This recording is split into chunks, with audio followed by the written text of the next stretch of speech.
Sau ilua ti nei vola tamu makawa, sina vila la ti makawa. E tolu songa bulu ka dio kete nei vola ti kukina. Nei voka ti kubu, mateni vola, atau pasara vi malakai.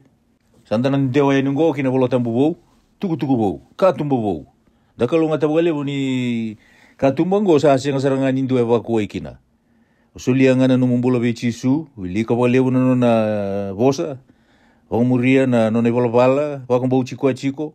Masu kalau loma bole sana via no mutiki te sartunga kina bula tau mundu se kina vere ko iteni bo ko ya enda sasanga tingina todo chiko na tamata ba mbulai na bola tau bo we rosanga bulu ka bitu nei bola tiko kina ba tiga bu na mai na bola ni madiu kala itaba na bola na ba takilai awang gona kena rongo madiu na kena wasi dua ai bola ni tumbu i Yesu Kristo. Na luwe te vita, na luwe ya parama. Atamai ya isake, ko ya parama. Katamai che kope, ko ya isake. Katamai ciuta ke iratou na tuakana, ke iratou na tadina ko che kope. Katamai feresi, ke isera, ko ciuta, atinan rau ko tema. Katamai esiromi, ko feresi. Katamai ya rami, ko esiromi. Katamai ya minatapi, ko ya rami. Katamai nasoni, ko ya minatapi. Katamai salimoni ko nasoni, katamai poasi ko salimoni, atinana ko reapi. Katamai opeti ko poasi, atinana ko rudi.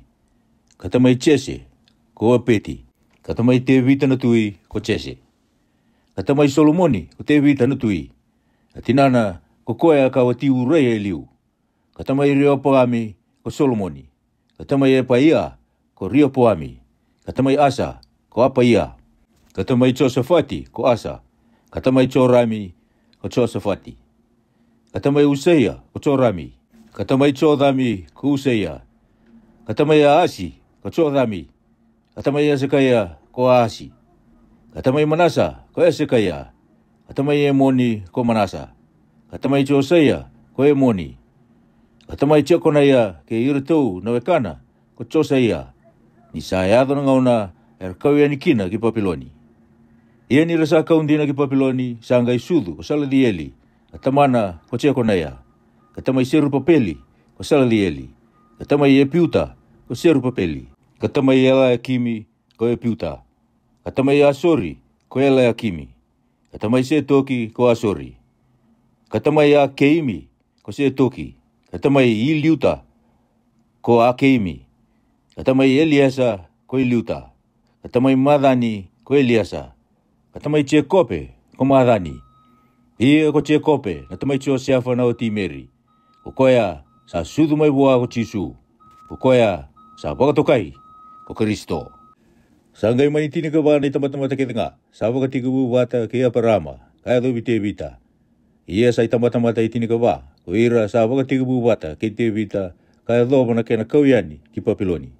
Ia sa tamata-mata itini ka ba. Ko ira sa bakatiga bubata kena kauyani tiko ki Papiloni kaya do na Kristo. Ia sa bagongo na sudi Yesu Kristo. Sa musu liu meri na tinana be Josefa. Ia ni rau sa siya ngamanda ni Bedovi. Sa butu na bukete, may buwan na tambu. Ia sa lundun ko Josefa na utina. Asa siya nga ni Bia butuya. Sa lomana nga membiuto buni. Ia ni sa bagan numutiko ko koya na kaongo. Sa ang kainduan na yung losa ni Turanga. Sa rei may buwan na tanra. Kakaya i Josefa na luwei te vita. Kaku ni rere ni kautebe iko na watimu ko meri.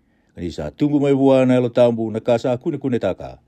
Ia ano bakasudu mo ko koya yung doon ng tangane. Ia mo bakay ni koya ko Jisu. Kanisa i koya nga. Ano bakang bula ira na nung natamata mananon ribala-wala ta. Ia saya to kita nga ongo. May bakay do rikina na bosa ni Turanga. Koya sa tukuna. Na parofita. Kakaya. Reida. Yan ang bukete yung doon ng lewa. Kano bakasudu mo yung doon ng tangane. Kano bakay dani ko Emmanueli. Kakeno yung balimbale. Nakalo. Katiko bata kikenda. Ia sa yan rumay ko Josefa. Kasangay lagi kita ka nakakakabuan ng ulos ni Turanga. Asa kautabuan na utina. Araw sa asyang ni Bedovi. Sa sudumanda na nanulumutua ng manitangane. Asa bagada ni Koya ko Jisu. Wase rua. Ia ni sa sudu ko Jisu may pedilia may ciutia. Enangauna sa tuiki na ko'y roti. Reida. E sona tamata buku mai na tui dake, e rasala ko mai ki Jerusalemi. Arsa kaya, iwe ko koe sa sudu, menonra tui na kai tiutia. Ni kita wa reida na na kalokalo mai na tui dake.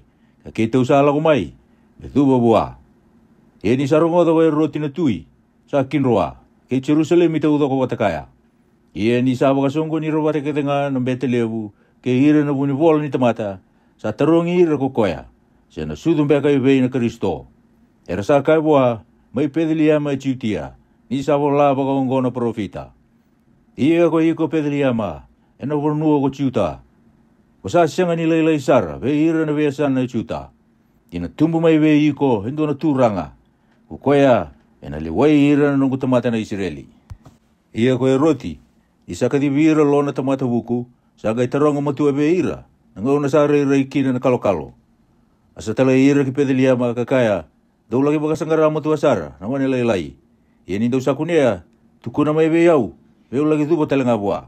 Ia nira sarongoda na wasa ni tui, era sa lako.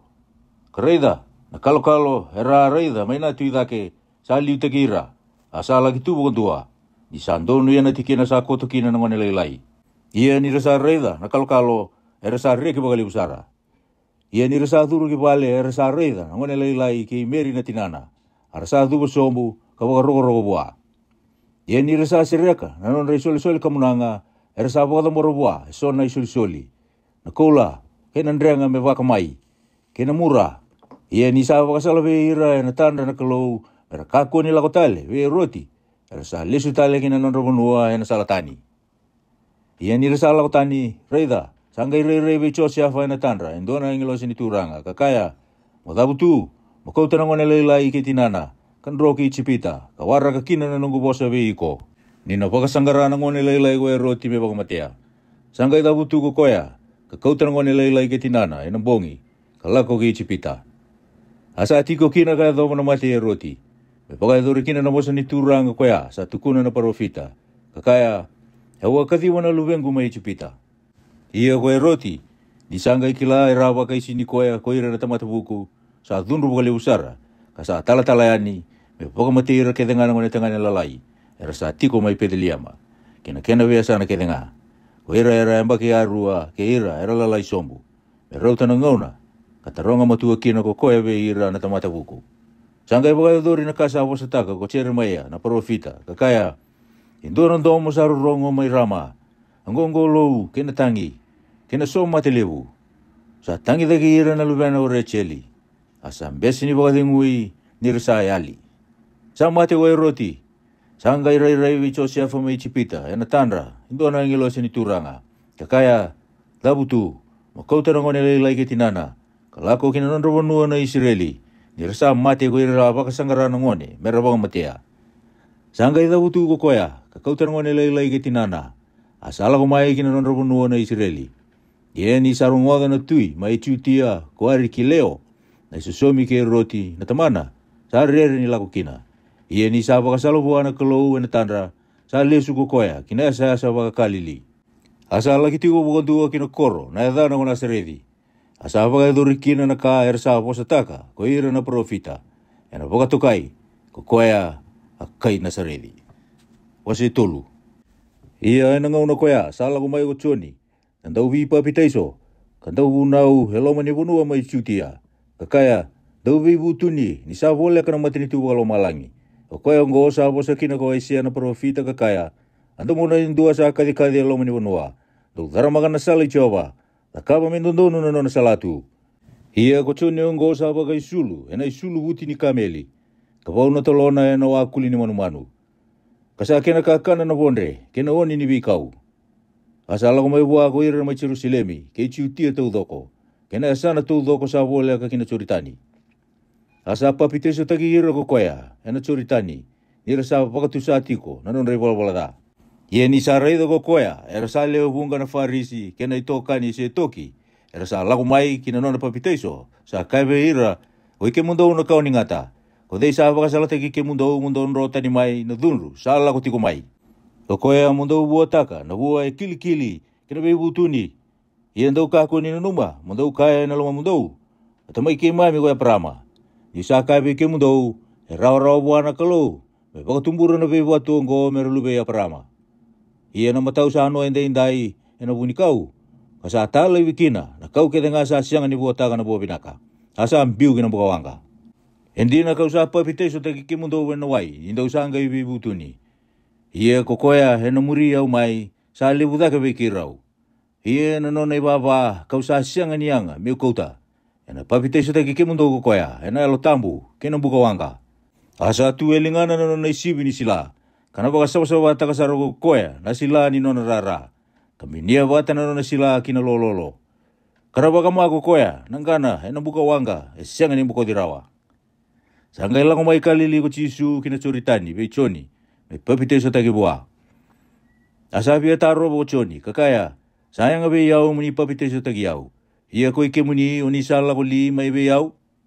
Asa boso ko chisu kakaya bua. Mo boso tamanda indai. Isa kili-kili ke ike anda. Menda bakang boto bakang go na iwala-wala nundun ke tenga. Sangga boso to ko koya. Ia ko chisu nisa papite so te kiwoti. Sa tambe sar mai nawai. Karoida. Sangga wasi ruo buana lo malangi. Asa reida ko koya na alo tampu ni kalau nisa laku sumbu mai me wakana rube. Kasama i roto ko bua. Karoida. Sandu anondomo mai lo malangi sa kaya. O koya ngo nanungu ngone ni toko. Au sa ndau binakata wakalebu. Wasi ba. Sangga iko tichi suda kena alo tambu. Kina be kau. Mendau vere taki koya na te woro. E nisa lolo ko koya. E singa e basanga bulu kena bonge basanga bulu. Sangga i biakana. Asa lago mai be koya na ndau vere. Kakaya. Te waka ko sa alubi ni kalou. Mo kaya manda. Me buki me imbuli manrai. Na be watu ango. Asa boso ko koya kakaya. Sabulai. Yana sianga ni mbula na tamata ina manrai ndondoa nga. Sa mbula nga ina bosa kede nga sa lago mai. Nangusu ni kalou. Sangga ikau tiko na te woro, kino kor tambu. Wakati kori koe kindela ni bali, ni soro. Asa kai bua, ke waka ko sa lubi ni kalou, uri ka sombu, ni sabulai, ena wakaruti ira na nona ngelosi ko koea, ena hukumu. Ia era na kewe tiko, ena lingara. Tindua na singa, sa tabu tu kina na hewamu, kina watu. Sa kai bua ko chisu, sabulai talanga, mo kako ni wakatuli chioba na nomu kalou. Sa kau tiko e tala na te woro ki nanduna ulu ni bunua de sara. Asa waka rei taka we koea, no mati ni tu keda ngai urugura, kina kenre uku. Asa kai bua, ka keda ngai ongori kau na sulia we iko, te waka kono dhubo sombu, ka waka roko we yau. Sangga kai bua o chisu, mola ko tani, se tani, ni sabolai, mo waka roko we chioba na nomu kalu, ia mongara we koe ndondoa nga. Sangga imbi tiko e na te woro, ka reida, sa ala ko mai sona ngilose kangara we koea. Ini sarong odo ko chisu sa ambiu kina pale ni bebe su ko choni. Sa ala ko tale ki kalili. Asa ambiu tina seredi. Asa ala ki tiko bokondua ki kapena umi. Ko e sa tu ena barabi. Ena yale ala ki sia puloni ki na fitalai. Me poka e kina. Na bosa sa tukuno ko e sia na porofita kakaya. Abonua ko sia puloni ki na bonua ko na fitalai. Ena yasa ni wai. Ena taikandu ni choritani. Ko kalili ni be matini tiutani. O ira na tamata. Ka tiko na buto. Era sa reida na rara malibu. Ia be ira ka tiko ena unua ni mate kena yalo. Sa dhambe dha kena rarama. Mai na ngau na koya. Sa waka tiko u kina o chisu minda ubunau. Kakaya. Dau bibu tuni ni sa wole ka na mate ni tu wala malangi. Asa ala ko wole o chisu ena barabi mai kalili. Asa reida le rua. Robi te dini. Ka saimoni. Sa waka toka i kopita. Ke Andrew na te dina. Era usa virita kana lao ki wai. Era usa ngoni ndau. Asa kai be rau ko koya, rau muri au mai. Kau na kisike mun rau ngonin tau ni tamata. Arau sambiu ta saratu na non rau lawa, kamuri koya. Asa ala ko tani mai ke ako koya waka ki liu. Asa reida le rua tale he rau vite dini. Ko che mesa, elube i sepete, ke i choni na te dina. Ertau sa toka wata ke sepete na taman rau mai wanga. Arau sa o nevo na non rau lawa. Asa ka divi rau ko koya, arau sa ambiu ta saratu na wanga kena taman rau kamuri koya. Asa pila koe ki woli e kalili tau tau ko chisu. Asa wakatabu wuli e nanon rabe wali ni lotu. Asa bunu taka na ituku-tuku pinaka ni mati ni tu. Asa wangmbula ira na tamata, may na mati ke denga. Kena molu-molu mo ke denga. Asa rongo pagiani na kena rongo-rongo ki siri tau tau. Asa kau bua, ko ira ke denga na tawi mati. Era sa tawi e na mati tani eso, kena e luma. Ke ira na durumi ira na te boro. Ke ira sa tau bislia-lia, ke ira sa tau bipralasi. Asa wangmula ira ko koya. Arasa leo bungasara samuri koya mai kalili ke Tikapoli, ke Jerusalemi, ke Jutia, ke na taikandua ni Joritani. Wase 5, ia ni sa reidira na leo bunga koya, sa tambe kina ulu ni bunua. Ia ni sa tiko sombu, sala ko mai we koya, ko ira na tisai peli. Asa bosa ko koya, ka wabuli dira ka kaya, sa kalunga ta ko ira sa ya lomo, isa nondra na matini tu wala malangi. Sa kalunga ta ko ira sa andau tangi, nira na boka tingui. Sa kalunga ta ko ira sa ya lomalua, nira na tau kena na bunua. Sa kalunga ta ko ira sa via kania, ka via ngunu bona i bola ndonu, nira na boka mamautaki. Sa kalunga ta ko ira enda ulu loma, nira na lomani. Sa kalunga ta ko ira sa ya lo saba, nira na reida na kalu.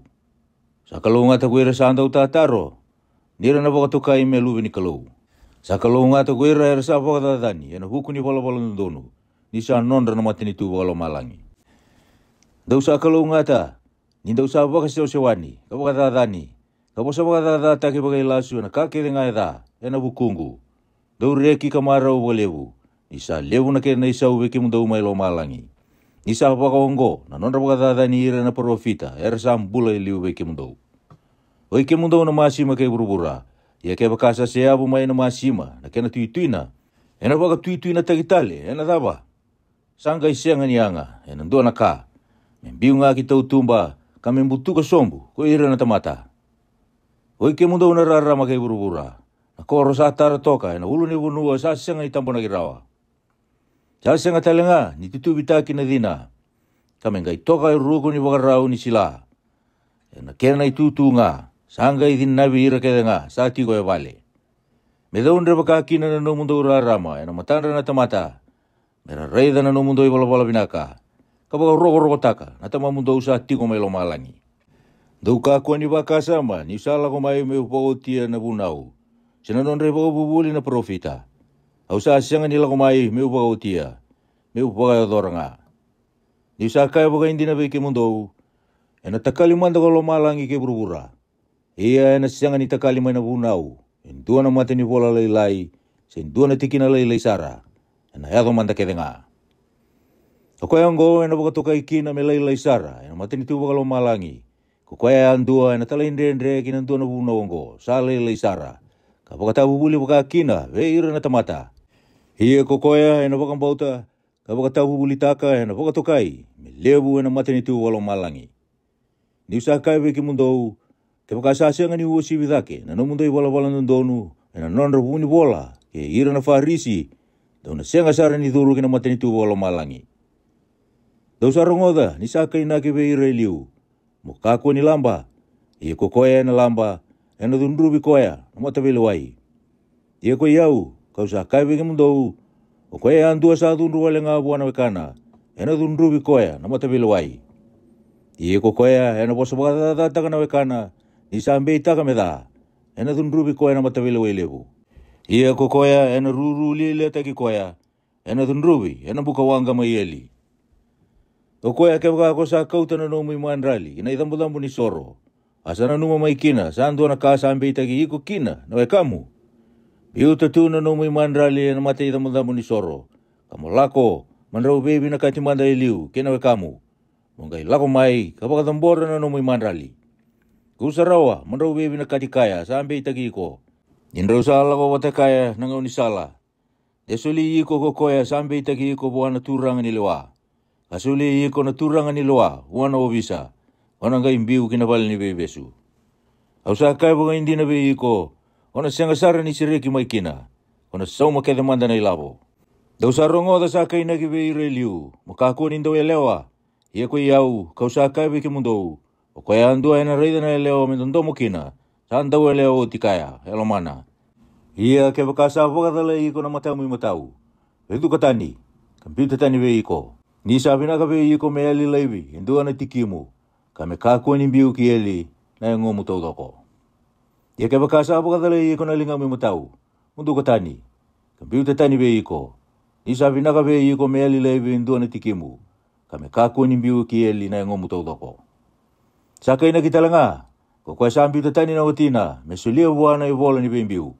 Ia ko iau, kau saka beki mundou. Ko kwa sambi tana utina, ke sasianga ni dau tangane. Sa pakabuna no daw tangani. Ia kokoya ero sa veo tini kaya sa ambiu. Sa andau elewa. Daw sarong oda talanga ni saka inaki veira liu. Mo kako ni bumbulu i wakai lasu. Ia mo wakai adoro buana turanga na kako sa bumbulu ikina. Ia ko iau kau saka beki mudou. Do kako asar ni bumbulu i. Kakua kilo malangi. Isai tiko-tiko baka turanga ni kalau. Kakua ki burubura. Isai tutu ni Havana. Kakua ki Jerusalemi. Nisan nona korona tuilebu. Mo kakua ni bumbulu i kina ulumu. Niko sa sianga ni bukida rawa. Induanan rauna. Me bula-bula seloloa. Ia me iyo na iyo. Me sianga na sianga. Nano mundo bosa. Ia na kasa alibu dake. Sa tumbu enada. Dau sarong oda. Saka inaki. Mekena isau ni mata na mata. Ka mekena isau ni bati na bati. Ia ko iau kau saka wiki mundou. Do kaku ni beisau somitaka na da. Ia ke bakain dua. Sa sambida na balumi matau. Mulea talanga buah na kene kerua. Ia ke bakain dua sa vea kau tiiko. Veira na mata belawai. Kami kau tatani na nomu duru-duru. Laiwa nga me kau tatani talanga na nomu tutubi. Ia ke bakain dua sa waka saura rata kiko. Monro lawa watakaya hindua na maile. Lawa watakaya na kene kerua. Sulia buah sama ikere-kere veiko. Ia kako ni bukitani buah sa via kere amanda. Hindua na nomuka. Dau sarong oda saka inaki. Molomana na kamu. Katata na nomu meda. Ia ko iau. Kau saka beki mundou. Dolomani ira na nomu mundou meda. Wasa vinaka be ira sa ruka ki ke mundou. Taka vinaka be ira sa dati ke mundou. Ka masula ki ira sa vakalia ke mundou. Ka vakatatani ke mundou. Mundou lubiana na tama mundou. Sa tiko may lomalangi. Di sa vakatan be ako koya. Na nona mata ni singa. Be ira na tamata da. Ke ira na tamata vinaka. Asa vakatau da may no uda. Be ira na tamata yalon dundonu. Ke ira na tamata tawa yalon dundonu. Ia ke vakando lomani ira sa lomani ki mundou. Adava. Ena ki mundou sau. Era siang aline da kawa vakaongo. Ko ira sa. Kumuna na ibakadava. Ia ke vakando be kindava kindondo nga. Ke ira na weka mundou. Adava ndou sau o sibi da kina. Era siang aline da kawa vakaongo. Ko ira na leo ni be matini tutani. O koya mundou ngai vinakasara. E vakasa vinakasara na tamo mundou sa tiko may lomalangi. Wase ono.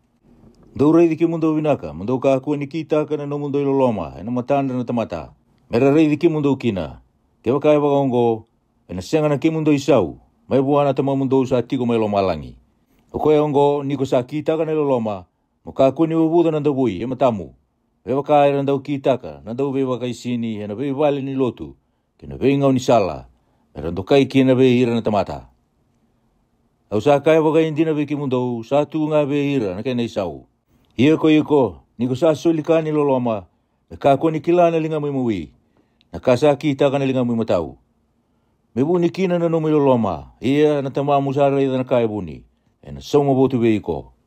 Ia niko sa masu, mo kako ni wakate ki ira, na daw be wakai sini, nira sabi na kata mera tu, e na be wali ni lotu, kina be tutu ni sala, nira masu. May rai kina, ko ira na tamata. Au sa kaya wakai hindi na be ki mundou, satu nga be ira na kena isau. Ia ko iko, niko sa masu, duru kina no mulongi. Ia niko sa sungota na kena katumba, masuwa na tamamu sa tambongo. Ia na tamamu sa reda na kaya buni, ya na somo botu be iko. Ia nindaw sa masu, kako ni bosa malmalabu wala nga. Ewa katagi ira na taulotu.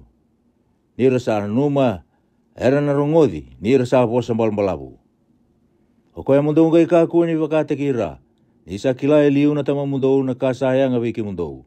Asa muri na no mundou kere-kere buah. O koya mundou ngai masu bakongo.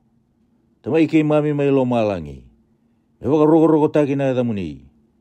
Me ado na no muni lawa. Me taka na lomamuni buru-buru me bakasa taka may lomalangi.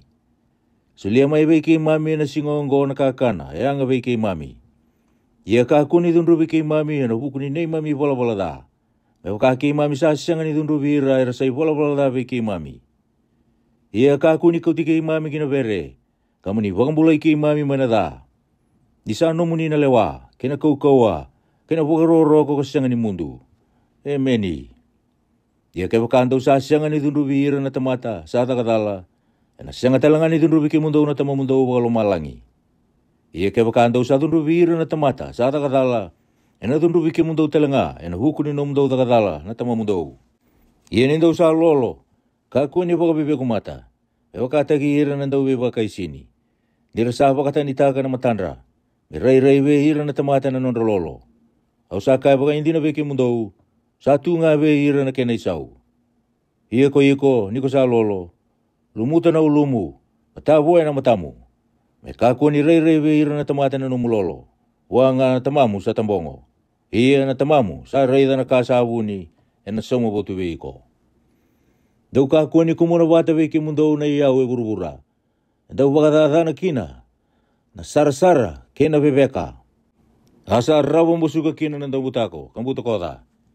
Ia mundou kumuna wata na mundo iau mailo malangi. Sa sianga di wakadada na kina, na sara, sena bebeka. Sianga, di rabo musuka kina na dau butako, me buto koda. Nina tiko talenga na elo mundo ena sana, sa tiko kina na no mundo iau. Adina ni ango na mata. O koea ke sa vinaka na matamu, ena rarama kina na ngo muto doko. Ia ke wakaeda na matamu, ena buto na ngo muto doko. Ia ke wakasa buto na rarama, sa tu elo mamu, ena wakaimwei na kena lebu ni buto koea. Sa sianga indua na tamata, sanga rawa ele rua na turanga. Nina data indua, kalomani koea kandua. Sena kambita indua, kambedi koea kandua. Dau sa sianga ninga rawa na kalou, kena iau. O koea kau sa kai kina weki mundou. Mundou ka kuni lo mau da na wukuni no mundou bula. Ena ka mundou kania, sena ka mundou unuwa. Sena wukuni ango mundou, ena ka mundou wakai sulukina. Sa ka lewu no bula, na ka kana na ka leilai, sesengai. Hango talanga na ka lewu, ka leilai na isulu, sesengai. Dau reida na manu buka, nira sa sianga nindau wei kamburaki. Sendau tamusuka, sendau kumuna wata, kina lololo. Asa baka ni ira na tamamundau baka lo malangi. Dau sa sianga baka ni anga baka lewu dake we ira.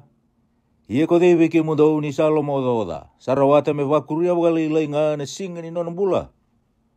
Ia dau salo oda baka dava, ena huku ni sulu. Dau baka na numa na via ni wei kau. Era sa tumbu baka wei. Era sa sianga ni ndau daka, sendau tali. Ia kau sa kai weke mundou, o Solomoni, ena nana i uku kedenga, sa sianga ni waka isulu me waka indua we irongo. Ia kai waka sa waka suluma waka ongo na kalou no dhoni we kau, ka tuenda indai. Asam biu ena lobo ena mataka, ena sianga lini ngu waka lewu dhake, me waka sulumi ke mundou. Koi ke mundou sa leilai na no mundou waka bauta. O koea mundou ngai kakua, ni loma oda, kakaya, adhabo enda na kania, se adhabo enda na unuwa, se adhabo enda na wakai sulukina. Nisa andau waka sangarana kakilenga ongo, koera na leo ni wei bunua. Nisa kilana tama mundou mailo malangi, sayanga wei ke mundou na kakilenga ongo. Ia andau waka sangara tong manda na matini tuni kalou, kina no na yalon donu. Ia na soli me kena ikuri wei ke mundou na kakilenga ongo. O koea mundou ngai kakua ni loma oda ena wuku ni mataka. Ena loma oda na mataka, ena wuku ni kena ka. Sa rauta na singa, na kena da. Wase vitu, dau kakua ni ndau lelewa, dindau lewai. Ia na lewa andau na kitaka, dau na lewai kina. Ena iwakarau ndau sa wakarau taka, ena wakarau te kitale wiki mundou. Ia ka wakai wei, niko sa reida na malamala ena mate ni wekamu. Kau ko sa sianga ni na numa, na kau e matamu. Siako na kai wakai wei buana wekamu, me uleu te manda na malamala mai na matamu. Kareida, sa tu e matamu na kau. Nandau wei wakai sini, muta mandaliliu na kau mai na matamu. Ia ko na gai reida vinaka mo leuta, na malamala mai na mate ni wekamu. Dau ka aku ni sulia na katambu wei ira na kuli. Sembeu tana no mundau mate ni dewa matanda na buaka. Dera butu ka sombo e wanra, ka buki mai kan basuragi ke mundau. Dau kere, kana soli wei ke mundau. Dau waka sangara, andau na kunea. Dau tuki, nando labi wei ke mundau. Di Sarawata ko koea andua sa kere, ka sa kunea ko koea sa waka sangara, ka nando labi wa sa tuki. Seko dei manda wei ke mundau, ke waka kere mandrai na lubeana, ena sulia wa endua na batu.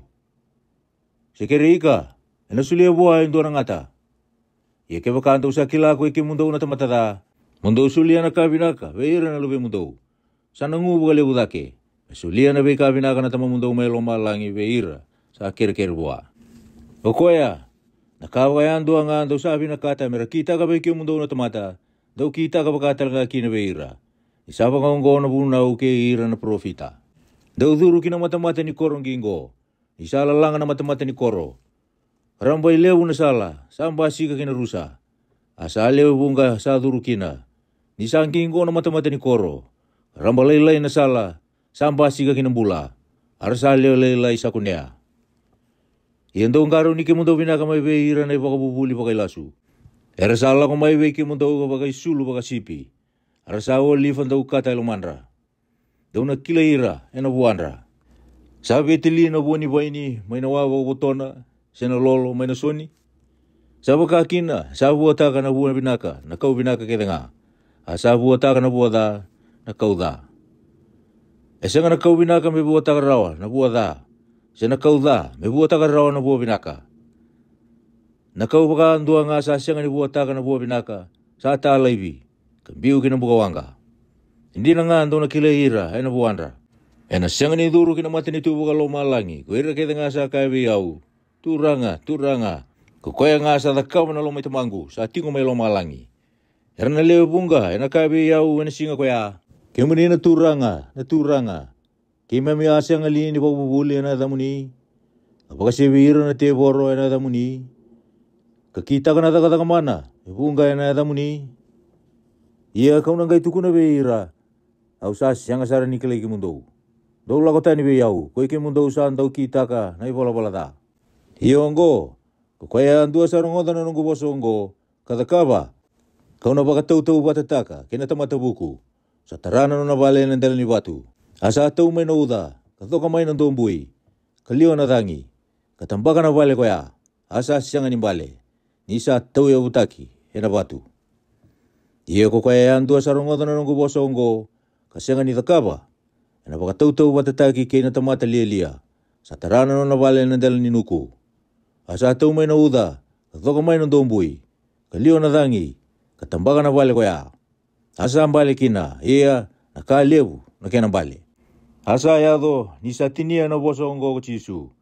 Erasa kurumbu isara na lewunga, ena no na ibaw bubuli. Nisa baka tabuli dira, may bakain dua sa tunga buwan na lewa. Kasi nga ni baka takira, nanon rogo ni bola. Wase walu. Ini salah kusumumay na ulo ni bunua ko koya. Erasa lewa pun kasar, samuri koya. Karaida, sandu na tamata buka-buka, salah ko may kadubo buwa. Kakaya, naturanga. Kaya kung isabi na kata, kung isabi ka sama-sama tayo rawa. Asan tonto ka nalingan ako chisu, kataray koya. Kakaya, hau sabi na kata, sama-sama may. Asa sama-sama ka sa uri na buka-buka. Asa kabuwa ko chisu, raida. Makakuha man dan itu kuno buhayin dua. Ia mo lagi bagaray tagi ko nga buwan ng bete. Kapag tambora na imandra lisaba ka rota kumosese. Mekan ay bagan din na beira. Ia ni sa duru ko koya kikape na umi. Sala ko may buhayin doon na turang ni balu. Kamasuta. Kakaya nunggu turanga. Saan dabo ko tumay nito na nunggu tamata sa tobi paralasi. Asa ay luma bagali usara. Asa kaya bawa chisu. Au na lagi bagang bulay koya. Sanggay bosa naturanga ni walu, kakaya naturanga. Au sa siyang niyanga, muni duru kina nunggu bale. Muni tabuta wala nga na bosa, yanang bula kina na nunggu tamata. Ni usa turanga laylay nga ko yaw, kau sa lewa na so tiya so. Ia kau sa kay buhayin dua, mo lakani, asa lakani. Kabi koya hindua tani. Mo lakomay, asa lakomay. Kabi koya na nunggu tamata. Kita ka ongo, asa kita ka. Kaya ni sarango daw chisu sa kurumbui. Asa kaya beira sa muritiko. Au sa kaya baga hindi na beke mundo.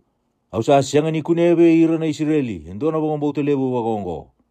Au sa kaya talanga beke mundo nira na lebo bunga. Ena lako may na tuigake. May ra talanga. Katiko sombu kaya parama, kaya isake, kaya che kope. Ena mati ni tu bakalo malangi. Iya ko ira ngoni ni mati ni tu. Era ng biu kinabuto-buto ito tumba. Era daw tangi kina, kapag kasi ang gurung-gurung bati. Sanggay kaya buwan na turangan ni balu chisu, mula ko nga. Iya may baka ako sabak ang bauta, may ato be iko. Asa ang bulan na natamata, yan na tingin ni singa ko ya. Asa lako kinabali pita ko chisu. Asa reda na tina ni watina, saan daw koto, katawi kata-kata. Asa tarana lingan ako koya, asa takali buwan na kata-kata. Asa tu dake ko koya kangaravi ruto. E ni sanga ya kavi. Sa kau mai vi koya hele bunga sa durumi ira na te boro eso. Asa baka se vira na te boro ko koya ena bosa. Asa baka mbula ira ke denga sa te mate. Koya sa baka durikina. Bosa sa tukuna ko waisia na profita. Kakaya. Koya nga sa kau tu buana nonda mulumulumu. Kadolata na nonda mate. Ia ni sa rei ko chisu er sa leo bunga sara sa baka buli ti koya. Sa kaya me ia na lako kita ikan tua. Asala ko mai endo na buni bola, kakai bua, hobu buli, au na muri iko kina bea sana, kona lako kina. Sangkai kai bua o chisu, sabang garana fo kise, asaba kai ro na monu buka. Ia na lubi ni tamata, sasya nga bua na tikina me kotora kina na uluna. Asandu atale na nona tise peli sa kai bua, kemuni na turanga. Levi au me ula komanda, me mbulu di tamangu. Asa kai bua o chisu, momuri au, kambiuta na mate, merambuluta na non mate. E ni sa lagi pondoko na wanga ko koya, era samuri koya na nona tisa peli. Karaida, sa tumbu na tabali buena wasawasa, asa lubu na wanga ena biau. Asa mode ko koya. Tangkai lako mai ko ira na nona tisa peli, kabaka en rati koya, kakaya, kemuni na turanga, wakambula ikenda, enda sa mate. Dau sa rere na bukuni taba. Ko ike mundo, sa leilai na mundo wakambauta. Sangkai tu daga ko koya, kabunau na dangi, kena wasa-wasa, asa marabu sarmai. Asa kinda dala ko ira na tamata kakaya, e wakambe ka ibe na ito ni tamata ongo. Ni sa tali roro buwan na dangi kena wasa-wasa. Ie ni sa undu ko koya kita ikandua, kena nonra bunua, na kai kirikesa, sa sota kaya ele rua, sa durumi rau e sona te woro. E rau sa ala kumay na imbulu-mbulu, rau sa ayalo dundru-dundru sara. Asa siya nga kina na tamata sa ala ko rawa, e na sala ko ya. Karaida, ersanggongo low kakaya e baka ibe ko ikenda tou ke mani chisu na lubi ni kalau o ni sala ko baka mai ke me baka rawata ke mami ni sa siang ni ado na kenangona asandu na ngene ni buaka lebu sa baka ni sa baka ya beira arsa masuti koya ko ira na te boro kakaya e baka ko sa baka sebi ke mami laiwa me ke mami duru mo ngene ni buaka asa ka beira ko koya doula ko nga arsa la ko tani arsa duru mo nanggal ni buaka. Reida, sa tidi sara nanggal ni buaka tau doko, enang bamba, kinawai, karsa mate wai. Ia ko irasa baka niya arsanro, kalako kinakoro katukuna nakakilinga, kinakasaya do virau kadurumi rau, ko ira na te woro. Reida, arsa la ko kedeani na leo ni koro, meratawa ki jisu. Ia ni rasa reidi koya, arsa masuta, me lakotani ena nonra vanua. Wase diwa, asa wondo ko koya ki wanga, kalako kita ikandua, kayado kina nona koro. Kareida, sa kau mai bua indo na tamata, sa tau biparalasi. Asa anta bukoto ina dua na imode-mode. Ia ni sa reida ko chisu na nonra bauta, sa kaya bua sa tau biparalasi. Na lubengu, o bagadengu, sa bukodi na no mai wala-walada. Kareida, e sona buni bola sa kaya lumandra. O koya ngo sa bo sa wadada takana kalau. Asa kilana nonra na numa ko chisu, kakaya, ada bandau sana numa bagada kina, ena luma mundou. Ada babeirau e rau dake. Me kaya sambo kodi, na numa i wala da, se me kaya mutu dake, kalako boli. Ia mundou kila kina, ni sarawata na luwe ni tamata, i hura-hura, membo kodo na i wala da. Sanggai kaya ko koya buasa tau biparalasi, mutu dake, kakauta na numa i mode-mode, kalako kina numa bale. Asa tu dake ko koya, kalako kina nuna bale. Ia ni rasa reida ko ira ere leo bunga, rasa kurambui. Kapag roko-roko taka na kalau, ni sa sulia ko koya na kau-kau bagongo, ve ira na tamata. Asa ala ko tani mai kia ko chisu, asa reida indo na tamata na edana ko madiu. Sa tiko na bali ni soli, baka asa kaibua, muri yau, asa tu dake ko koya, kamuri koya. Ia ni sa kana tiko mai bali ko koya, reida, sa leo bunga na kumuna na baka kina tamata i wala da, rasa ala ko mai. Katiko me kana wata ke chisu, ke ira na nona tisa peli. Ia ni rasa reida ko ira na farisi, rasa kaibe ira na nona tisa peli. Adaba sa kana wata kina, na no mundo i baka bubuli, ke ira sa kumuna na i baka daba, ke ina tamata i wala da. Ia ni sarongodo chisu, sa kaibe ira, sa sianga nianga na buni wai, ve ira na bula binaka, ve ira nga na tau mate. Ia ndau lagi bulita na imbal-imbal ni wasongo, au sabi na kata na loloma. kasi ngai nei soro. Ikaw sasianga nila kumai, me kadiwi ira na yalong tundonu. Ko ira nga na ipala da, mera be utuni. Sangai lagu mai wa, ko ira na tisa ipel lichoni, kakaya, adapa sa lolo baka bunga kina, ko ike mami, ke ira na farisi. Ie na nomu tisa ipeli, era sasianga ni lolo. Asa kabiro chisu, era sa tangi rauli, na weka ni tangane, sangai wakawati, ni sa tiko bate ke ira na tangane, sangai wakawati. Ena ya domai na singa, ena kautani kina be ira na tangane, sangai wakawati, karena ngai lolo. Ia sasianga na tamata, sadu lawata na tiki ni sulu bou, kena sulu manra. Ni sandre suka na sulu na tiki na sambotani kina. Asa angai kandresu wakale ukina.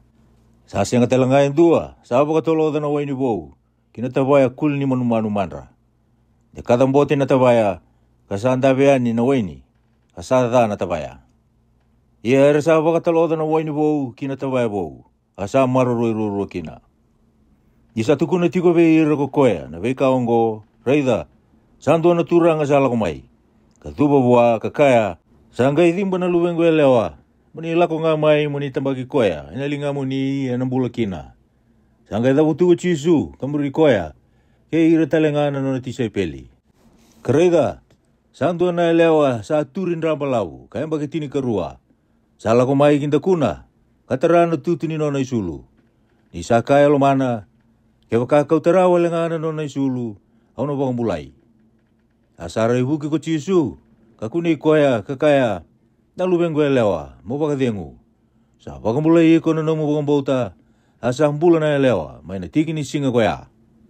Ia ni sa tandu ko chisu, kinabali ni turanga, asara idira, ersando ubumbitu. Kaya ira na lewunga, ersa tangyaso.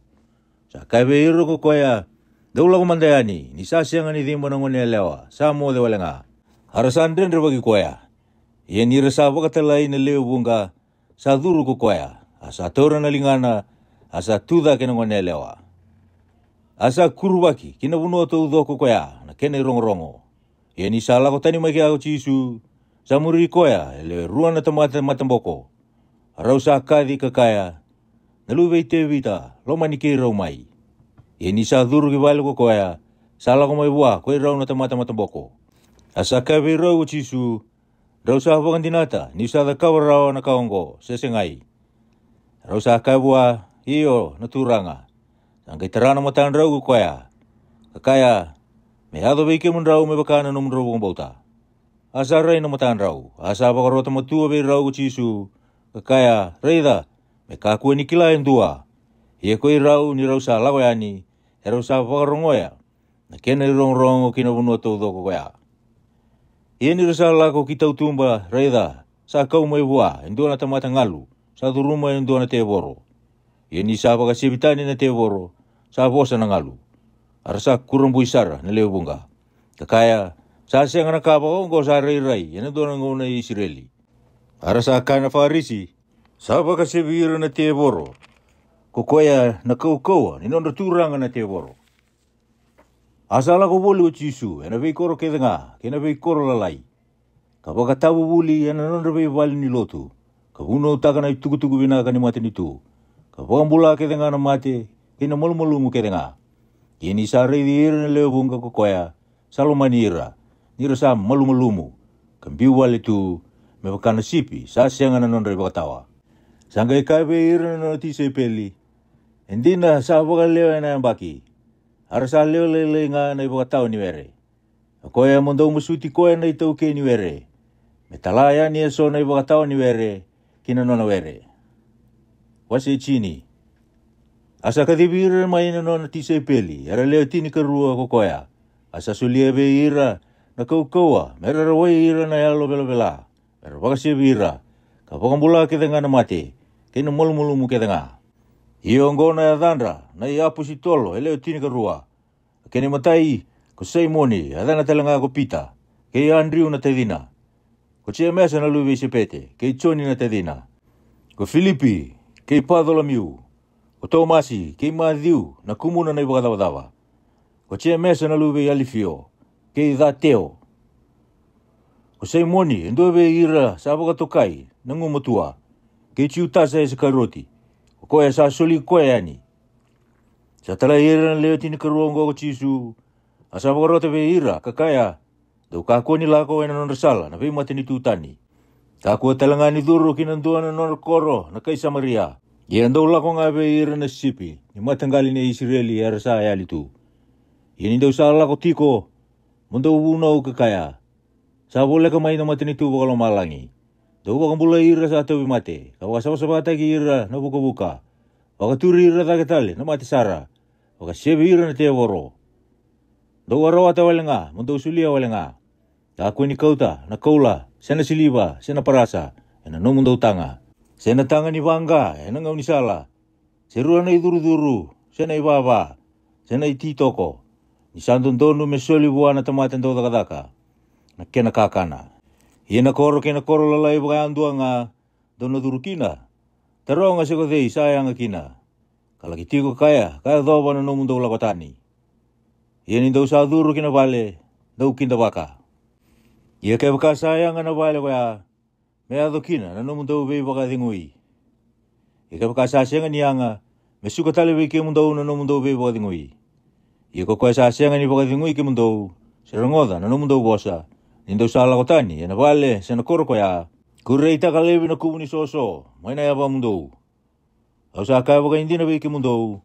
Yana taba baka lelai na bunua ko sa toma ke komora, yana singa ni lewa. Yana taba baka lewu na koro kaya. Reida, au sa talai ke mundo ya ni me baka na sipi, yana kendro maa liwa na oliva. Au kaya mundo ngai buku, me baka na ngata. Kaya lo minaka, me baka na rube. Iyan tonggaru ni ke mundo mai be hira na tamata. Nira na soli ke mundo yani, kina mata velewai. Arana baka na kuita tagi ke mundo, ena nonra vei vale ni lotu. Ia ndo na kau kina matandra, na kobana, kina tui, ena wukungu. Mei pakandina-dina vei ira. Vei ira talangana vei mata ni tutani. Ia nira sa soli ke mundo yani, ka kua nila moda-oda, sendo na bosa bagai vei, seda bondo na kaya. Nina soli vei ke mundo, ena tiki ni singa koya, na ka mundo bosa taka. Indo na sianga ni bosa, koi ki mundo. Ia ena bosa nga na alo, ni tama mundo. Ena lo ma mundo. Ia era nandu isoli ira yani, na veite dini, me baka matei. Kena tamana na lubeana. Ia era na tuda ke nangone ve ira na nangase. Kapaka buna na nangramate. Ia ndo na dati ve ira na tamata ke nga, ena buku ni adangu. Ia kokoe ena bosota me adobo na ibaka tau iti oti, ena baka mbulai. E nira baka dani ki mundo ena ndo na koro. Dau nro ki nando tani. Ni usakai baka hindi na vei ki mundo. Dau na sianga ni baka otia na vei koro e Israeli. Ena lago mantamay na lubi ni tamata. Sa sianga na tisay peli me uasibi. Buwana no na iba bubuli. Sa na tamata. Buwana no na turanga. Sa rauta na tisay peli. Kaya baka erau sa tautu bata. Kina no na iba bubuli. Buwata lang na tamata. Kaya baka erau sa tautu bata. Kina no na turanga. Kaya baka era baka tokana ito keni vale ko pia lisi pupi. Era na hia baka lebu daki. Ve ira na nona leo ni vale. O koya, mondo ungai ka kuwa ni rera baka ira. Isa sianga na kabuni. Mena sianga ni baka rei taki. Se tambongo, mena sianga ni kilai. Aka kau tukuna ve ke mundo wena mutu-muto. Dau tukuna ena rarama. Kina kando rongo dalo. Ena dalinga mundo. Uno taga ena dala ni vale. Ia ka kuni rere bakira, era sa baka matea na yango. Ara sianga ni rawata, mera baka matea na yalo. Ia ndo rere baki koe nga sa rawata, me waru sa na yalo, kina yango talenga mayeli. Sa sianga lini bolitaki, na separo, e rua, e nandua na fadingi. Ia ka sianga indua vei rau, ena lutu wale nga kinang gele, me tambongo buana tamamundou. O koe mundo ngai ka kuni rere, dau sa ua sibidaki, vei ira na separo e bunga. O kaya andua ena tukuni au ena matanda na tamata. Au na tukuni koe talanga. Ena mati tamangu sa tigo mai lo malangi. Ia ko kaya andua ena taki-taki au ena matanda na tamata. Au na taki-taki koe talanga. Ena mati tamangu sa tigo mai lo malangi. Dau ka kuni baka sama ni sa lago mai me ukau tamai ki buru-bura. Na bebi na kati. Au sa sianga ni lago mai me ukau tamai. Na bebi na kati. Ai sele wau nga. Ni kau sa lago mai. Me tawa sei rau. Na bebi tamani tangane. Kina bebi tamani elewa. Kina bebu ngoni elewa talanga.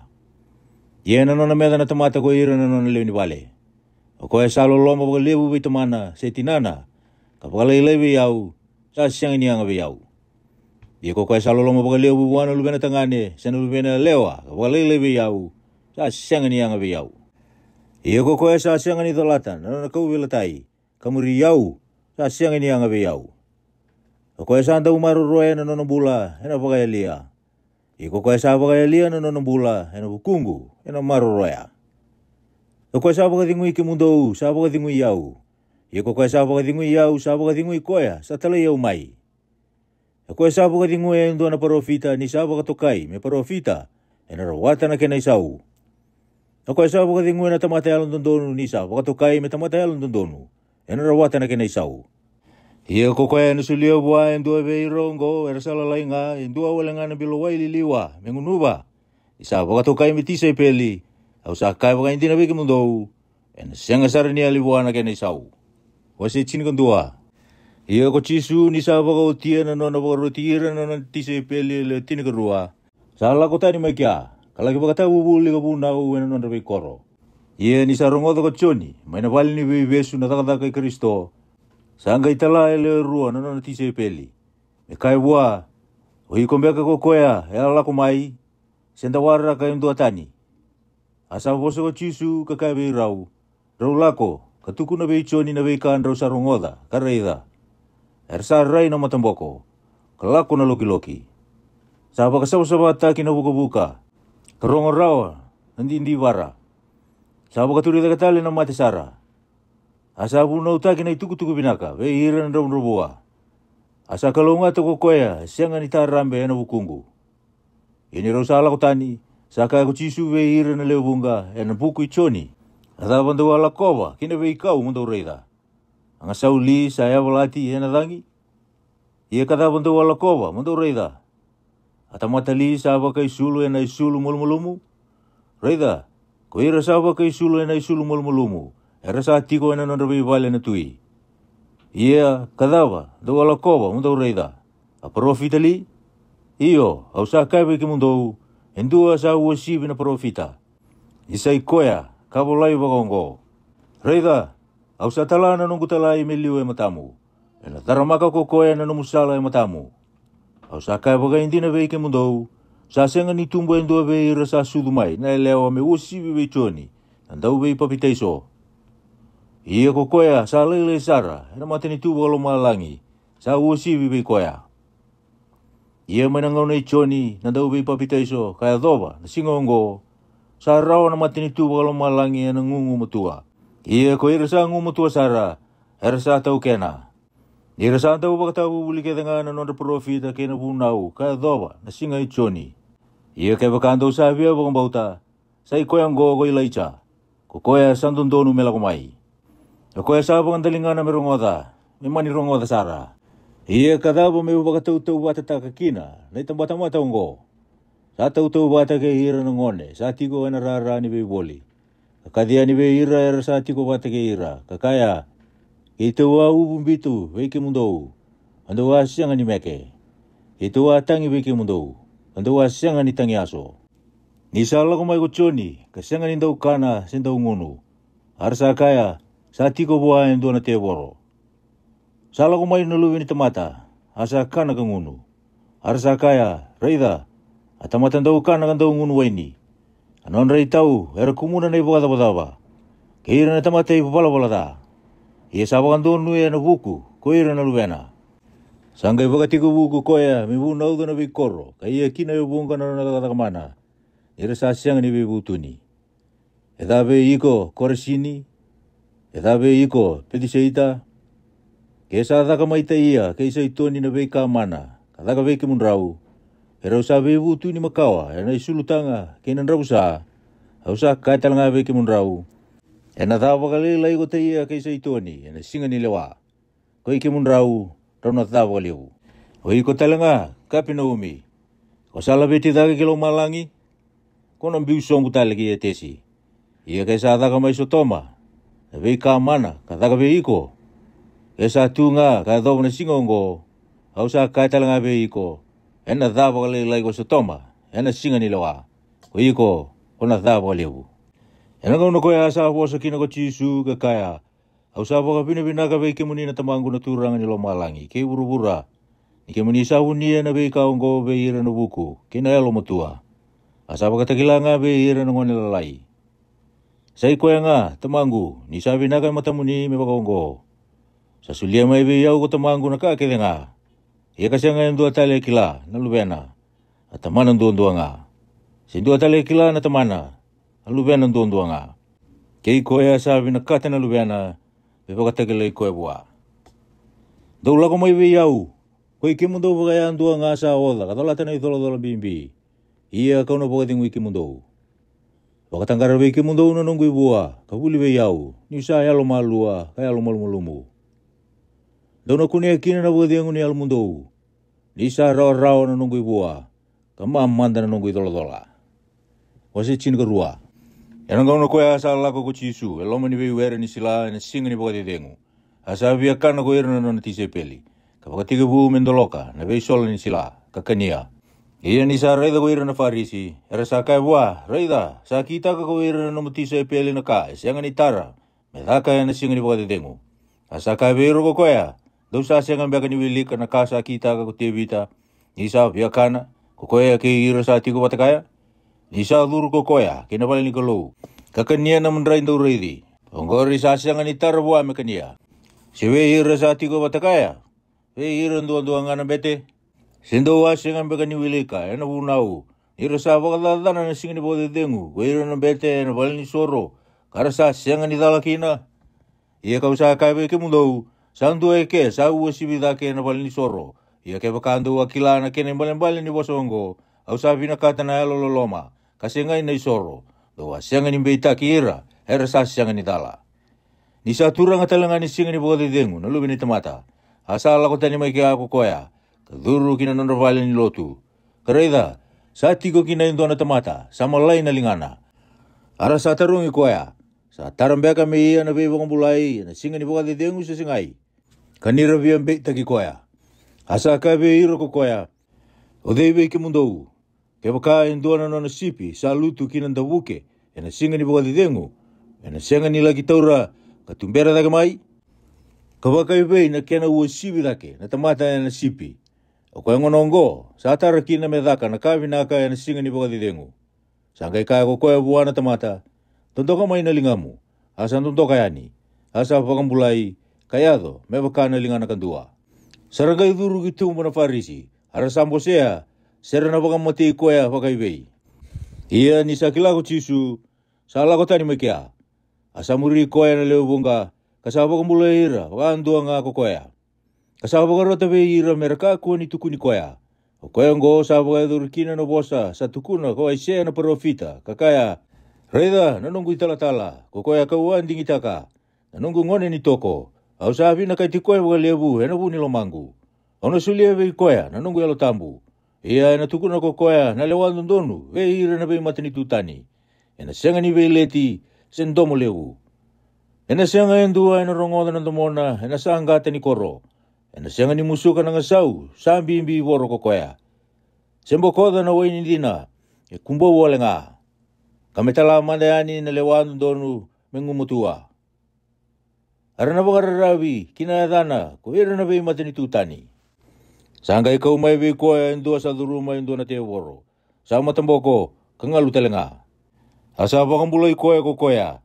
Iya sa bosa, karaikina ko koya, sa matamboko kangalu. Asa kuromboi ko ira kedenga na lewe bunga, kakaya, o koe ngo na lube te vita sa singai. Ia dira sa rongoda, ko ira na farisi, era sa kaya, o koe ngo sianga ni baka sebi ira na te voro, ena katani, ena kouko nga i pieli si pupi, na nonda turanga na te voro. Asa kilana nonda baka nanan uchisu, kakaya be ira, a matani tu yang dua sabi isei baka koya, ena baka rusai. Kina koro yang dua, sena vale, sabi isei baka koya, ena sianga ni tundei. Ia ke baka baka sebi setani o setani, sanggai be sei baka koya. Ena gai tunde baka be na nona matani tu. Ia ke baka kau baka sebi ira na te voro, ena kau kau i pieli si pupi. Sa baka sebi ira ena kau kau i dei, o ira na kai no mundo. O koe ongo era na baka lewai ki mundo kina. Ia ke baka kau baka sebi ira na te voro, ena kau kau ni alu ni kalou. Sanggai ia dundina be ki mundo na matani tu ni kalou. Sena roa ta baka be en dua, me du ruma no bale ni ganga. Me kovea na none ia ke waka senga, ni waka suka manda na ganga. Ena kai kovea I muri, na none iau. O koe sa senga ni tōtaki au, sa tōtani. Ia ko koe sa senga ni kumuna wata we iau, sa nduimbi uta. O koe ngo kau sa kaya kina weke mundou. Sa rawa mera kakuni dunrubi, na mata ena wuku ni nonre bola da. Kina nonre bosa da ke denga. Ia sa senga ni rawa, mera kakuni dunrubi na tamata, era sa bosa baka da takana alo tambu. Ia ko koe andua sa bosa baka da takana lumi ni tamata, ena rawa me kakuni dunrubi kina. Ia ko koe andua sa bosa baka da takana alo tambu, ena senga sara ni rawa, me kakuni dunrubi, ena ngono ngo, sena ngona, ena muri mai. Dona baka lewa ni bina kana kau. Kabina ka talanga kina na buana. Se baka lewa ni dana kau. Kada talanga kina na buana. Ni sa kilai na kau e na buana. Hoi ke mundo na kau ni ngata. Dona rawata baka ibei. Indo sa tamata da. Manda uposa taka na kabina ka. Ni sa uposa taka na ngusunda. Na kasa oso baka liwu kina na lumanda. Atamata binaka sa kau tamay na kabina ka. May na lolo binaka ni lumana. Kena tamata da sa kau tamay na kada, may na lolo da. Ia kau sa kawi ke mundou, a bosa da baka andua nga. Era na tabuta na tamata, era na tarongi kina, era na singa ni lewa. Ia kau na baka andua nui na buku ni namu bosa. Kako na dunrubi, na buku ni namu bosa. Sangga I bosa iso na puni bola, kei no farisi, kakaya, wakubuli, kei te usabi e reida indua na ibaka kila mai veiko. Asa bosa kokoya, kakaya beira, sanda ubaka sanggarana ibaka kila, na itamata da. Kai wala wakatani. Ia na sianga na ibaka kila, me soli kina, na ibaka kila ngai chona, na parofita. Ia me baka ka singa tolu, kumbongi tolu wa chona, na keteni I kalewu. Na singa tolu, kumbongi tolu waka talanga kina, na lumini tamata na lomini gale. Era na tuda ke, na vile wai, na kai niniwe. Kabaka dina taka, na nana dala na itamata wango. Nira abe wutu ni na wuna ui chona. Kareda, sandu e ke sa uasibi be chona. Ena tuda ka na dini dewa, ena vile wai, kapag dina taka, na nanda dala ni tamata wango. Ni sala ko mai ko koya, mena sana wakaya wasara, e vura, mero ngoda, na huku I Solomoni. Kareda, sandu e ke, sa uasibi be Solomoni. Ia ni sala ko tani na tamata na yalo bela, sabi lago e keboli, ena bonuan rabu isinga. Ni baka sangara na ibaka dengu asa sanga ni kunea. Sangga ika ko koya, au na lesu tale, kina nunggu vale, kawala ko tani mai kina. E ni sa tandu sa kunea ni sa lalatu, sa tatabiraki, kawakai uku taki. Sangga lako ko koya, kauta watakaya leo vitu tale na yalo, sa uasibi be koya, ena da. Arto sa rumah, ketiko kina. Asa thaba kalibu muri na tamata koya, kathaba kalila liu. Ena bakata lenga kina be ira na tamata daongo. Ia ni sa bosa tiko ngako koya be ira na leo bunga. Reida, sa tu tau tumba na tinana, kina tedina, ertau sabi o bosa bua.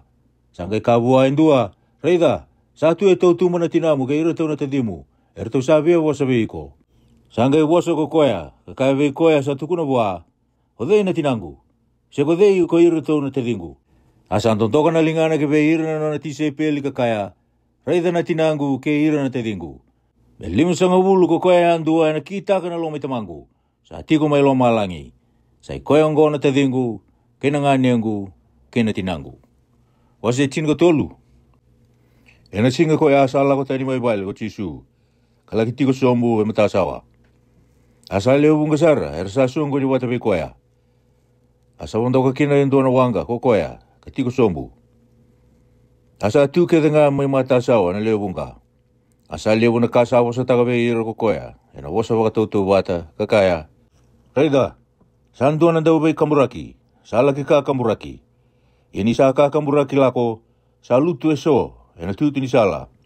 Asala ko may naman buka, kakania. Asa lutu eso kinabuno abe watu. Sa siya nga nilewu kina ng gele. Asa tumbo ka boto tolo sara. Ni sa siya nga ni babaku na kinang gele. Iyan ni sa dambe na singa sa malay. Iyan ni sa siya nga na wakana, sarang ko sa sara. Asa lutu eso kinabe waba botona. Asa tumbo ke nabe waba botona. Kabagarunguta.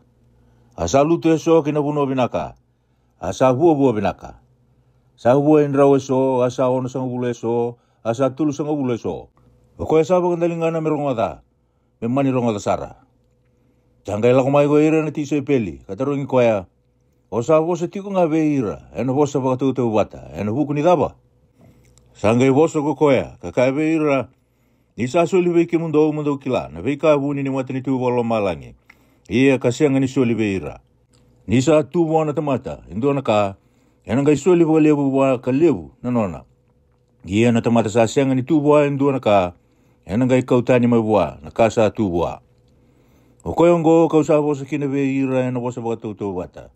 Ira sa reida, ka sianga ni kunea. Ara sa rongoda, ka sianga ni rongoda. Kale dava tu. Ia sa whakaiadori kina veira na profisa ia sea. Ka waka, deuna nda rongoda tiko, kale dava tu. Ia ndona reida tiko ngā, ka sianga ni kunea. Ni sa uro mai na lomanda na tamatongo. Asa ndindi wara na dalingandra. Asa mbombo na matandra. Dindona singa e na rai na matandra. Rongo na dalingandra, ka kila na lomandra. Ara sau maki mai. Ia kauna wangmula ira.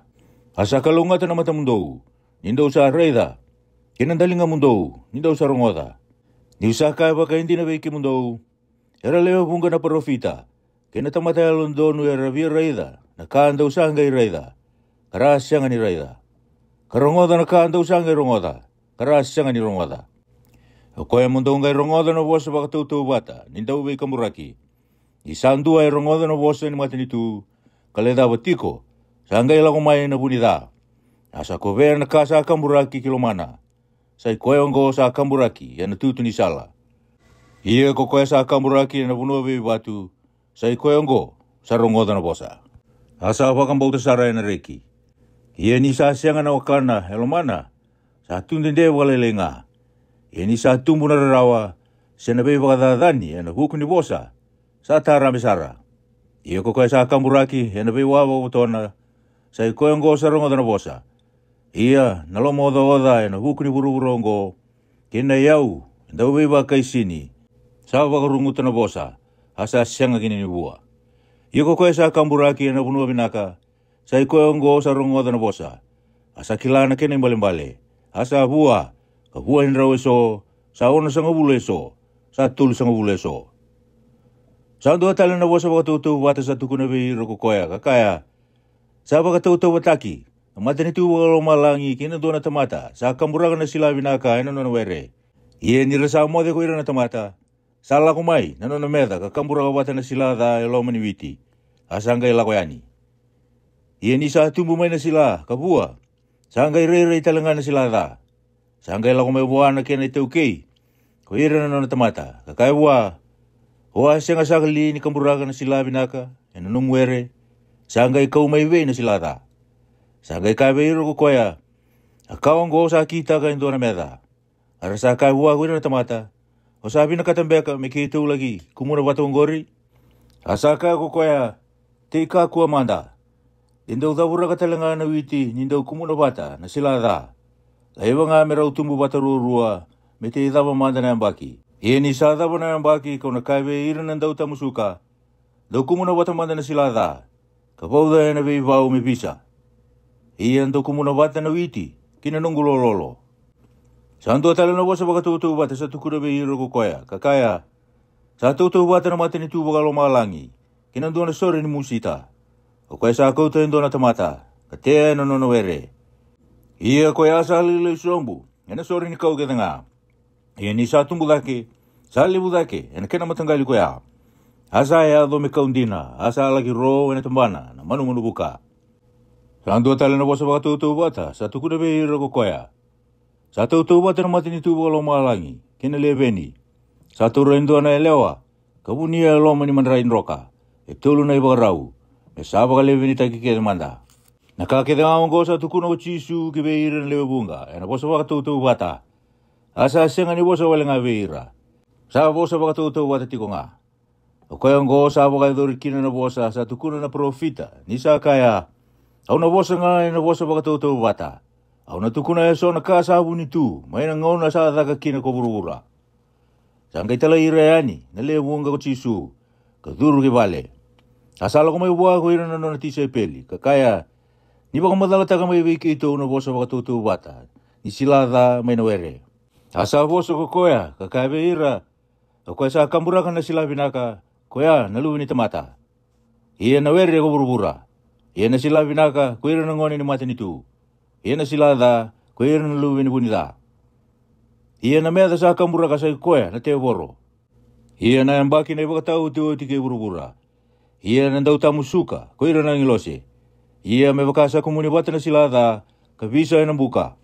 Na pakakina na ibakatau te oti ke buruburongo. Na tala ireani na ngilose na luwi ni tamata. Na songo na wata mai na matini tu. Na kake de nga sa andau be bakatalai. Ira sa ki takatiko na kada.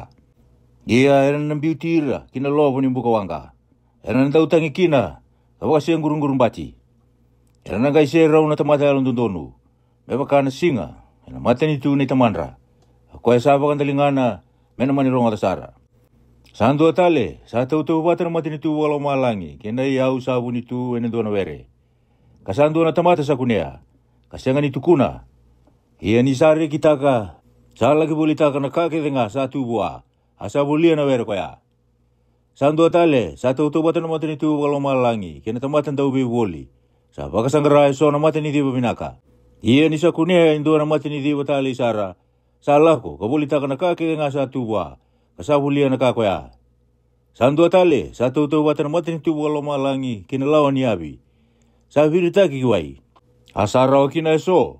Mana bayi matanggali ke tengah. Ia ni sasinai. Era sa evia ki matasawa. Arsati ko somu. Katungana na kena binaka kina soba. Bita tani na kena da. Yana baka kina ina baka tau tu tike urubura. Era na lako mai na ngilose. Katawa se ira tani na tamata da. Mai be ira na alon donu. Kambiti ira laiwi tu. Kina lobo ni buka wanga.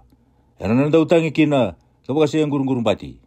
Dau sa kila na imbal ni kake na ngawango. Era sa kai bua. Iyo. Sa kai kai be ira ko koya. Ia na buni bola ke nga sa baka tau bulidi. Ena kani matini tu bolo malangi. Sa tau bata. Kena tamata sa tau kena indora bale. Koya sa kau tamai na nona lolo. Na vika bou. Kena vika makawa talenga. Asa yado. Ni sa baka tio chisu na bosa baka tau bata ke deongo. Sa lako tani makia. Ia ni sa tantu kina nona bunua. Sa baka bulidi ira ko koya. Ena nona bale ni lotu. Ara sa kurambu ikina. Kakaya. Era wata mai vei ko koe ongo na buko ongo. Kena taka mana ongo. Sa se ngalini lubi ni matai ko koe ongo. Sa se ngalini ada itinana ko meri. Kena te dina ko chia mesa. Kei Josefa. Kei Saimoni. Kei Chutasa. Kena ngā nena. Ertau sa se ngalini tiko wata kei kenda. Sanga era wata mai vei ko koe. Na ka kede ngā ongo. Ara sa tarambe ena bukuna. Asa ka vero chisu. Sa wakoroko taki na profita ena vei bunua tani. Ia sa senga nga, ena nona bonua, se nona vale. Ia kasenga ni lakaba mai keri, kukoya he punga na daga mana. Nira sa senga ni bombauta. Wase chini ka ba. Ena ngono koya sa rongo da koya roti na turanga na rongo ke chisu. Asa kabe ira na tamata. Ungo ko choni na dau be papita iso. Sa tu daga tali mai na mate kukoya. Kukoya sa buki na be koya na kouko mana. Ni sa tauri choni liu roti. Asa besuka. Kambiuta kina wali ni bebesu ena vukui roti asa. Na wati Filipi na tadina. Ni saka bua kuchoni. Esenga ni tara. Unrau be wati kaya. Ia ni sabi abang mateo ko koya. Sa rere bagi ira na lewunga. Nira sa wakasama sa parofita ko koya.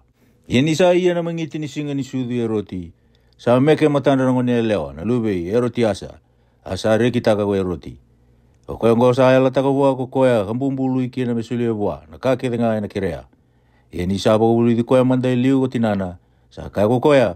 Sulia mai veo ke endua nandari. Na ulu i choni na dawe papateso. Sa angaira rao na tui. Ia sa kai nga mesuli. Ia na buku ni nona bumbulu i. Ia na bukunda tala nga era sa kana batakaya. Asa tala ki ko koea sa tamusuki. Na ulu i choni. Ia na wali ni bebesu. Asa kau mai na ulu na endua nandari. Asa suli wana ngone lewa. Kasa kau toko koea vitinana. Sangge lako mai ko iru na non tise peli. Artau sa kau ta na ngona kambuluta. Artau sangge lagi tukuna be chisu. Ia ni saronga do chisu sa soko wakatiki tani ena wanga. Kina dona bunua lala. Ia ni saronga do ko iru na lewa bunga. Era sa tau mbale ena bunua maina vi koro kamuri koea. Asa lako mai o chisu. Kareidi ira era sa lewa bunga sara asalo manira. Asa baka mulai ira na nonra, era tobi mate. Ia ni sa kabi mai, Sa lako mai ve ira ko ira na tise peli. Kakaya, hongo na bonua lala. Asa kala na singa. Ngopa katala ira yani, na levunga. Mera lako kina ve kora lalai. Mera boli kina na kenra. Asa kai ve ira o chisu. Esenga ni anga mera lako. Munda usulia manda endo na kenra. Era sanga ikai bua. Esenga nga ve ke ito eke. Lima olenga na imbuli mandrai karua na ika. Asa kai kokoya. Dako tumai ve yau. Sanga iwoso kokoya ve ira na levunga. Mera tiko sombu wena do. Asa taura na imbuli mandrai lima. Kena ika irua. Asa tada ke kilo malangi. Kalutu taka asa andovia. Na ve imbuli mandrai. Kasulia ve ira na tise peli. Ia ko ira na tise peli. Arasa sulia ve ira na levunga. Arasa kana ketenga. Arasa mamau. Arasa tumika wata na woni kasa andovi. Asa tini karua na isu. Sasi na ikina. Ia ko ira sa kana. Arasa leo lima mbeka na undolu na tangane. Ia ko ira na elewa. Kena ngone. Arasa siang ni wili. Asanga ipo karota saro chisu. Ve ira na tise peli. Mera wondoka na wanga. Mera liuta ki koya. Kita ikandua. Mera wakatala ira mandayani. Na levunga ko koya. Ia ni sa wakatala ira o tiani na levunga. Sa dhambe te undua ko koya. Kina ulu ni wunua me masu. Ia ni sa kawi mai. Sa tikundondo nga kino ko koya. Asanga itiko eloma ni wasa na wanga. Asua ngele ena ua. Ni sa thangilera. Ia na ikabani wasi ni bongi. Sala ko ve ira o chisu. Asala ko boli endal ni wai. Ia ni rasa reida ko ira tise peli. Ni sala ko boli ko koya. Endal ni wai. Ersa kinroa. Kakaya. Sa andua na yalo. Arasa ngongo low. Ni rasa rere. Asa wosa ve ira o chisu kakaya. Dau wakadengu. Ko iau nga. Dau ka kuni rere.